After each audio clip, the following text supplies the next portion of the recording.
Welcome back to Gleeman's Lullaby. You know, for most of this book, we've really been talking about prophecies, these huge internal struggles, the weight of destiny, you know, but today, today we are slamming headfirst into something completely different. This is organized, physical, and just. Outright terrifying evil. We're not in the realm of shadows in the mind anymore. We're talking about chains on the neck. We really are. And this is a deep dive tailored specifically for you, our learner. Right. We're dissecting a critical and frankly gut-wrenching sequence in The Great Hunt. We're focusing on chapters 39 through 43. It's a block of the story that absolutely earns its title, The Leash. The Leash, ugh. Yeah, and this is where the stakes of the whole narrative just be. They transition violently from the philosophical to the brutally physical. That's a perfect way to put it. So, our mission today is to really analyze this shocking turn. We're tracking two parallel journeys, right? Yeah. Both are racing toward Toman Head, both desperately trying to get to Padan Fain and that stolen Horn of Valere.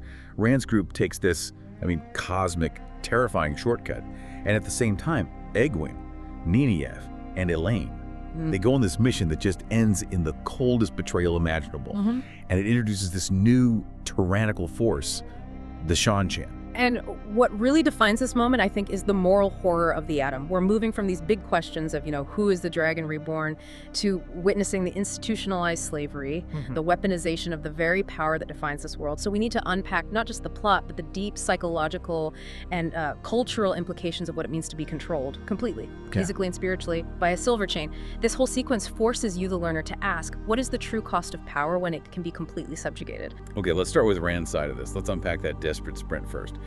We pick up with Rand, Mat, Perrin, Inkar, Hurin, and Varen. And they are, for all intents and purposes, stuck. Their main mission, getting the horn back, is urgent, but the fast travel option is suddenly just gone. Right. The realization back in chapter 37 was one of, profound terror. The ways, which were their best bet to cross the continent and catch Fain, are just completely corrupted. Varen, with all her knowledge, she opens the way gate, and the whole group is just assaulted by the reality of Melchinshin, the Black Wind. And we can't just gloss over the Black Wind. It's not just like a spooky breeze. This thing is sentient. It's a consuming evil that literally speaks to your soul, right? The text says Rand has to scream for Varen to close the gate. It's a route to instant soul-eating death, which is catastrophic for them. Their main way to travel is just off the table. Precisely. And without the ways, they're looking at a journey that could take months by horse. That guarantees Fain gets away, delivers the horn to the shadow. It's the worst case scenario. And in that moment of pure desperation, it's Hurin, the quiet sniffer, who suggests the portal stones. It's so interesting that it's the brown Aja, Varen, who's like, yes, that's the play. She knows the risks, but she backs him up, tells them where a stone is, and she frames it in that classic, almost deterministic Aes Sedai way, the wheel waits for no woman. It's this intellectual acceptance of a massive, massive risk. But this isn't just a travel choice, is it? It becomes the ultimate test for Rand. The portal stone is just a rock. It's inert. To activate it, he has to channel set in. The very power he's been running from, the power that promises madness and death. And that internal conflict is so key here. The text really digs into his psychological state. He's terrified of embracing Seddon, but the urgency of the mission, the need to get the horn, his responsibility for Mat, it pushes him. The contradiction is just laid bare. It says he hungered for it like a starving man for food. He's repulsed by it and drawn to it at the same time. And that hunger, that awful yearning, is such a terrifying hint of the madness to come. So he does it. He uses the power, activates the stone, and what happens next isn't just a quick trip. It's the cosmological spectacle we call the flicker sequence. Okay, and this is where the lore gets really interesting for our informed learner. The portal stone doesn't just move them from point A to point B, right? It shifts them metaphysically. Yeah. Loyal even knows the stories. What was the quote? Something like, from stone to stone run the lines of if, between the worlds that might be. So they experience thousands of alternate lives, all these possibilities, in one terrifying flash. What is actually happening there? What Jordan is showing us is the raw, dizzying complexity of the pattern itself. When they're traveling through the stone, they're momentarily exposed to all those worlds that might be, to all the lines of if. It's this moment of total vulnerability where they see how one tiny choice, a word said differently, a step to the left instead of the right, could have spun out into a totally different life.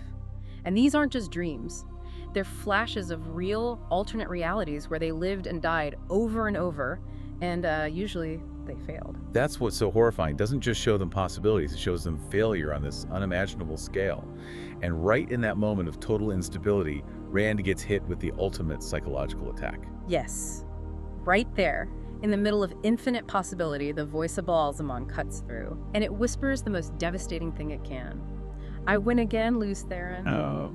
This isn't just a taunt, it's a direct confirmation of Rand's greatest fear, his identity as the dragon. And it's delivered when he is at his absolute most vulnerable. So is the Dark One able to get in there because Rand is actively channeling Sedin? Is he like a beacon?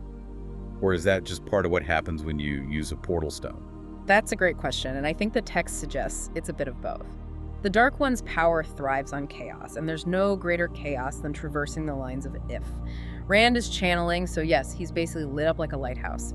But the stone itself seems to strip away all your defenses, leaving you naked to, well, to everything. To all the possibilities, and to the reality that the Dark One is always trying to mess with the pattern. It also just fuels that whole fate versus choice debate that drives Rand crazy for the rest of the series. If he sees thousands of lives where he failed, can you really believe he has a choice in this one? Or is he just a puppet of the wheel? The flicker sequence definitely argues for a powerful level of predetermination, but it doesn't completely erase choice. Rand chooses to channel. He chooses to take that risk. But the consequence, that glimpse of what feels like what must be, is overwhelming. It's a moment designed to cement his place in the pattern, even if he fights it. And it comes at a huge cost. They get to Toman Head, their destination, but they're completely disoriented and they've lost months of time. They solved the distance problem, but lost the race against the clock. Exactly. They made the impossible leap, but gave up their temporal advantage. So Fane, who took the long way, and more importantly, the women who left after them, they've had all this time to get into place and get caught up in the chaos that's waiting. It's a victory that feels an awful lot like a defeat. So Rand lands, traumatized, way behind schedule, forced to use the power he dreads. His story is about a loss of agency to destiny. But the women, their journey seems safer, but it cost them something far more immediate and terrifying than time. It cost them their freedom. And that story shifts us dramatically back to Tarvalon, to the White Tower, where Egwene, Nynaeve, and Elayne are still training. But the safety of the tower, which they've come to rely on, is starting to crumble because of all the pressure from the outside world. All right, the news about King Galdrian's death hits the tower, and suddenly there's all this talk of civil war in Andor. The world is descending into chaos, and the girls realize their friends, Rand, Mat, and Perrin, are heading right into the middle of it. And this geopolitical tension, this unraveling world, is the perfect cover for a manipulator like Liandrin. She's Red Aja, powerful, seems authoritative, and she shows up with the perfect lie. She basically weaponizes their genuine anxiety for the boys. She doesn't just lie, though. She tells them a partial truth, wrapped in this huge fabrication. She says the boys are in danger, and she specifically links it to the Black Aja. She uses all the right words: rescue, urgency, sisterhood, to pressure them into going with her to Toman Head. And this is where Nynaeve's fierce loyalty becomes the hinge. Nynaeve, the wisdom, she's so protective, especially of Rand. She takes the bait, she's completely determined to help him, and that choice, which is made out of love and duty, leads directly to her ruin. Wait, I have to ask. Varen, a brown sister, is super eager to push Rand toward the portal stone. Liandrin, a red, is super eager to get the girls on this secret mission.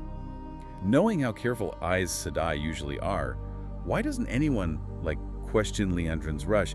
Is it just that they're too inexperienced?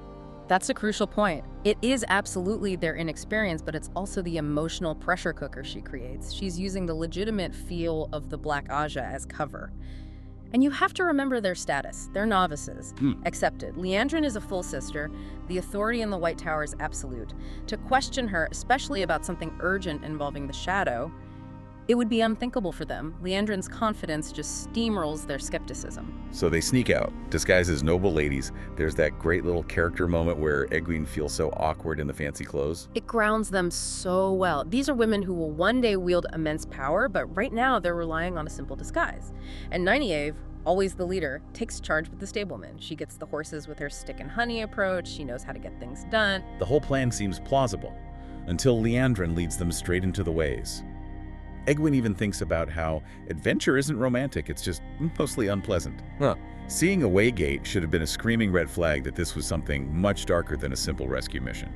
It was a shortcut, yes, but it was also a final act of isolation. By taking them into the ways, Liandrin completely cuts them off from any help. They are relying only on her. And that trust, that tragic, misplaced trust, is shattered the second they arrive near Toman Head. The whole atmosphere just flips. They step out of the way gate and are immediately surrounded by these strange foreign soldiers and these high-ranking women, Suroth and Radasuki, Seanchan. It's the horrifying reveal. And Liandrin's betrayal is just chillingly professional. She doesn't gloat, she's just cold. Indifferent to what's happening to Egwene, she confirms she's not there to rescue anyone, she's there to serve her own dark master. And her motivation isn't even like pure evil, it's self-preservation. She tells Suroth that her master won't find her useful anymore if she's handed over to the Seekers for Truth. It reveals this whole other layer of politics within the Shadows' alliances. It's a ruthless calculation. Liandrin is buying her own safety and power, the girls are just their currency, a high-value payment to Suroth, the Seanchan High Lady. The veiled threats between them show that even among villains, there's this cutthroat hierarchy. Liandrin buys her temporary safety with the freedom of 3 incredibly powerful channelers. And the cost is immediate. While Nynaeve and Elayne are just held, Egwene is singled out, and she is collared. That betrayal in Chapter 41, it instantly throws Egwene into the brutal reality of the Seanchan system, and it introduces what is, I think, arguably the most morally repugnant concept in the entire series. The Atom. This is what the deep dive is named for. It's this horrifying reality of what happens when the one power isn't revered. It's just enslaved, weaponized. Egwene gets this silver collar, the Atom, put on her, and it's linked by a leash to Rena, her soldam. And for you, our learner, we have to be really clear about the cultural context here. The Seanchan are an invading empire. They have this ironclad doctrine that the ability to channel isn't a gift, it's a dangerous corruption. A corruption that must be controlled. So a domain, a leashed one, isn't a prisoner, she's property, a tool, a sentient weapon. And the Atom is the technology that makes it all possible. What makes it so effective? It's not just a fancy chain, is it? Absolutely not. The Atom is an incredibly insidious device. Its genius, for lack of a better word, is that it links the minds and wills of the 2 women, the domain and the soldam, through the one power itself. The power is the medium of oppression. The soldam can force the domain to channel or block her completely. So she's basically turned into an unwilling magical battery for their army. Precisely, but it's more than that. The Atom provides instant, overwhelming feedback. If the soldam feels fear or just wills obedience, the domain feels agonizing pain. The soldam can even control her basic bodily functions. Rena forces Egwene to sleep. She can regulate her body temperature. It's a complete denial of bodily autonomy. And Rena's first interactions with Egwene just hammer this home. She forces Egwene to accept her new identity. The text is so dehumanizing. It says Rena strokes Egwene's hair like a mistress soothing her dog. It's just an instant reduction of this powerful person to a pet. That analogy is key. They don't just punish defiance, they systematically dismantle the person's self-worth. It's embedded in their doctrine. When a domain is punished, it is always her fault, even if she does not know why. That denial of agency, that constant enforced guilt, it's textbook systemic oppression. It forces the victim to believe their suffering is deserved, is designed to utterly break the will. The entire goal is coerced indoctrination. They aren't training a soldier, they're training a thing to channel on command. They want to remove the mind that questions, the spirit that resists. The terrible irony is that they rely completely on the captive's strength to fuel their empire. That's a fascinating paradox. The Sedai believe that channelers are fundamentally free, that the power gives you ultimate autonomy, and the Seanchan just proved them wrong. They found the vulnerability in the one power itself. They found the vulnerability in the will to use the power. It proves that the greatest strength is useless if your mind is enslaved. They take the most powerful force in the world and turn it against itself. It's the ultimate inversion of power. While Egwene is going through this breakdown, Nynaeve and Elayne get to Falme, and they see the scale of the Seanchan occupation. They see soldam and domain just walking in the streets. And that sight is just devastating for Nynaeve. She sees the collar and leash, and she understands the horror Egwene must be facing. It fuels her moral fury. She sees the local people just accepting this, normalizing it, and it drives her desire to fight back. Nynaeve cannot stand injustice. But their reality forces this immediate contrast between her righteous anger and just, basic survival. Elayne, the daughter heir of Andor, has to steal food. The act of her stealing a few apples just shows how desperate they are.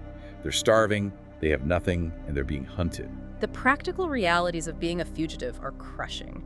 They're not on some grand quest like Rand. Their priority is finding a meal. Nynaeve might want to start a revolution, but Elayne reminds them they're at the absolute bottom, just trying to stay alive while they look for Egwene. The oppression is just so palpable. They see the tall houses where the Daemon are probably being kept, and you see them shift from being fugitives to becoming rescuers. The Atom has given them a purpose with shocking clarity. Okay, let's zero in on Egwene because she's our lens into the absolute psychological horror of the leash. She's in the small bare room, and Rena is always watching, always in her head.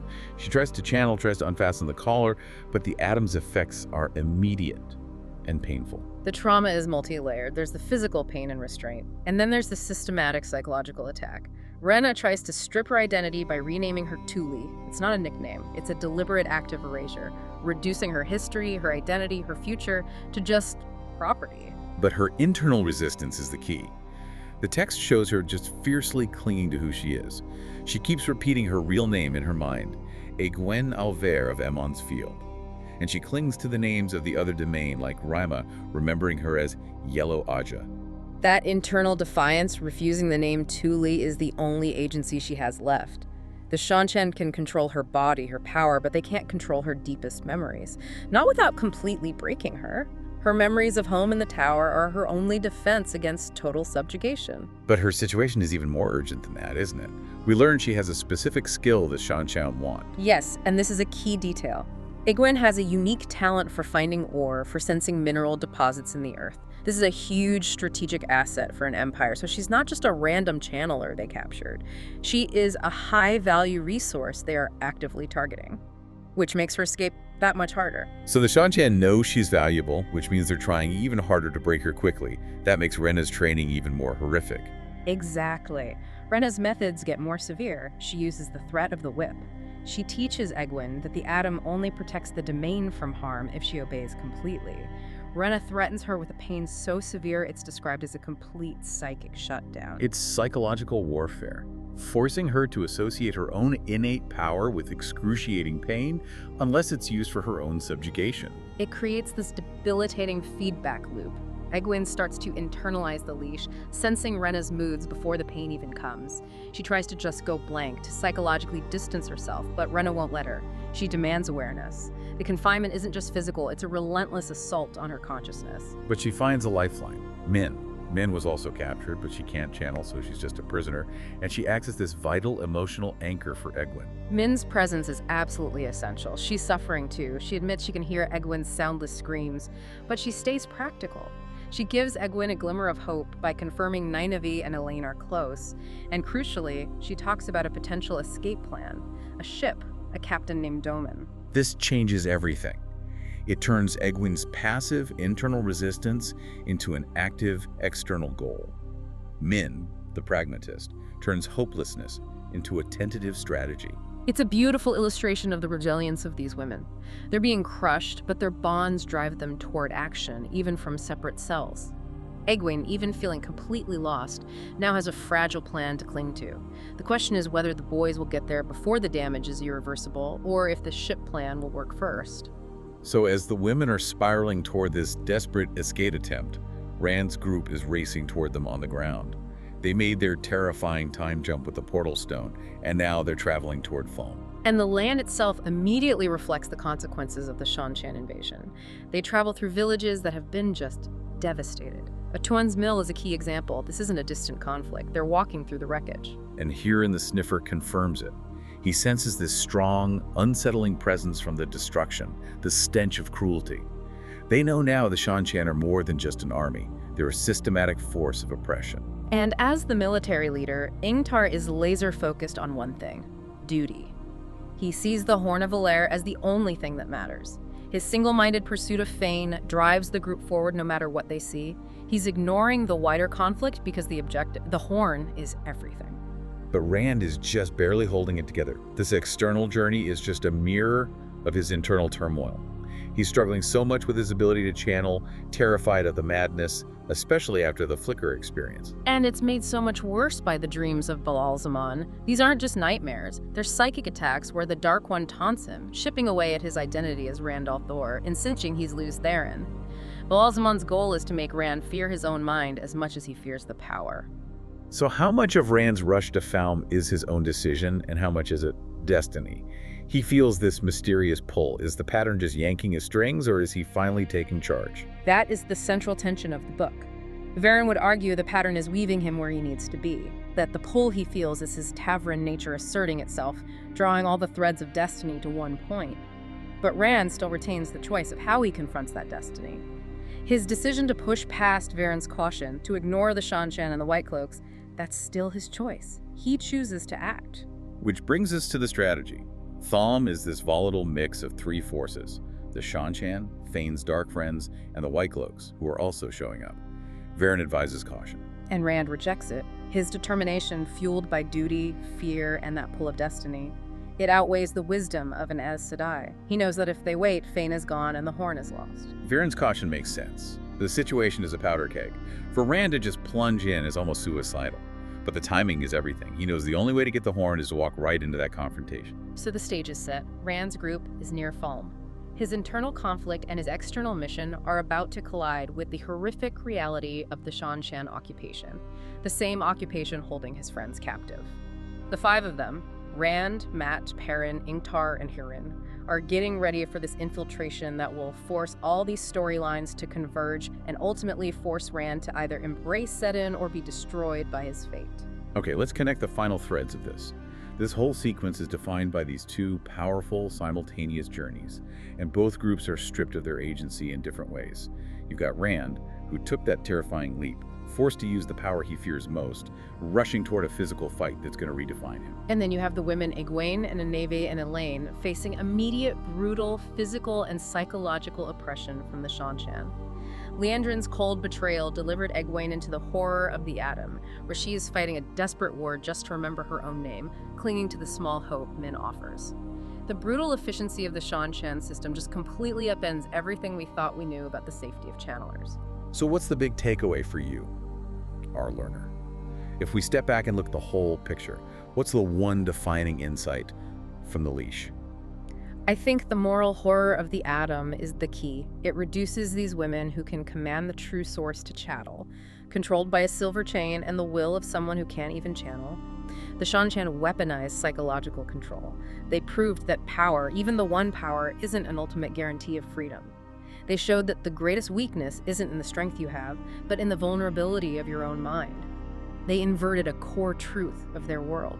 That is a deeply unsettling thought. If the one power can be chained and weaponized for conquest, what strength is left that is purely autonomous? What does this system say about the nature of power itself, when absolute control is the driving philosophy? It suggests the real battle is never external, it's always inside, fighting to hold on to who you are against the forces trying to define you. Exactly. The Seanchan found the ultimate leverage point. But the convergence is coming. Nynaeve, Elayne, and Min, they have a fragile plan, an ally in Captain Toman, a ship.